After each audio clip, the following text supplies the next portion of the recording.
When building a Node backend, tools like Express give you a fast, completely unopinionated blank canvas. But as you add routing, database connections, and business logic, that freedom turns into a liability. Without a strict structure, growing applications typically degrade into tightly coupled code, where a single change can break multiple unrelated files. This diagram compares that unstructured scaling problem against its structured alternative, NestJS. Nest is a heavily opinionated framework designed to enforce architectural discipline and keep your codebase organized, no matter how large it grows. It achieves this without discarding the tools you already know. Nest uses progressive TypeScript to build an abstraction layer, but underneath, it is still running a standard HTTP server like Express or Fastify. When you generate a new Nest project, the CLI scaffolds your application and places a specific triad of files in your source folder: a controller, a service, and a module. These three files form the framework's baseline foundation. To see how they actually maintain order as you add features, we have to look at the specific role each one plays in a request lifecycle. This logic block represents the controller. It acts as your application's entry point. Its only job is to receive inbound HTTP requests, look at the @get or @post decorators, and route the traffic to the correct internal function. To do this, the controller uses decorators like @body and @param to pull out the specific payload or URL parameters from the request. It extracts the raw data and immediately hands it off. It does not process the data itself. Writing database queries or password hashing algorithms inside the controller makes it harder to test and reuse that logic later. For that heavy lifting, you need to hand the data over to a provider, commonly known as a service. To connect the controller to the service, Nest uses dependency injection. When you tag a service class with the injectable decorator, you register it with the Nest DI container. When your controller needs that service, the container automatically creates it and injects it into the controller's constructor. Because Nest manages this lifecycle via a singleton pattern, you almost never write the word new to instantiate a class. The framework reuses the same instance of the service across your app, preventing memory leaks and keeping the components strictly decoupled.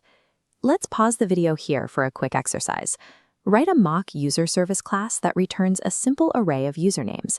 Then use dependency injection to provide that service into the constructor of a user controller. By extracting the heavy logic into an injected provider, your controller only knows what the service does, not how it does it. This means you can swap out a real database service for a mock version during testing without rewriting your routing logic. As you build out these components, you may encounter a provider not found error. This happens because in Nest, a controller and a provider are invisible to each other until you explicitly group them together inside a module.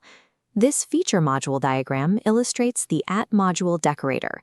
It uses 4 specific arrays to organize code: providers, controllers, imports, and exports.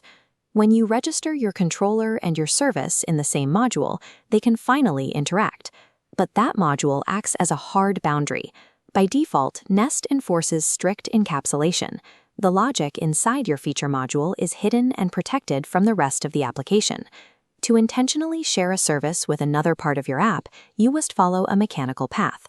Place the service into the exports array of its origin module, and then add that origin module into the imports array of your destination module. These strict module boundaries enforce a separation of concerns. By containing features within boundaries, you prevent large codebases from becoming a web of interdependent, unmanageable parts. To run your backend, these isolated feature modules are imported into a single starting point, called the root module. This creates a cohesive application tree. Looking at this application graph, you can see the root module cascading into isolated feature modules.